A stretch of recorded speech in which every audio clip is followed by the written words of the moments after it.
नमस्कार मित्रांनो, स्वागत आहे आपल्या यूट्यूब चॅनलवर।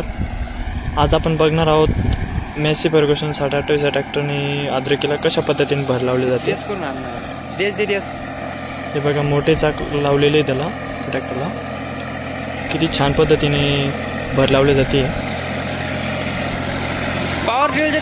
छोटे ट्रॅक्टर असतं ते भर लावण्याचं त्याच्यापेक्षा काही पटीने चांगल्या पद्धतीने भर लावली जाते। हे बघा, एका टायमाला 2 सरे घेऊन चालले जाते। बघा किती छान पद्धतीने भर लावली जाते।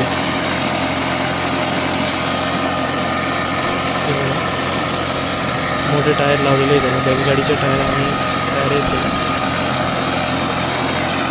त्यामुळे वावर पडण्याचा काही प्रश्न येत नाही। किती भारी छान पद्धतीने वरती माती पडते, कोंब बी काही दबत नाही, काही नाही। धन्यवाद मित्रांनो।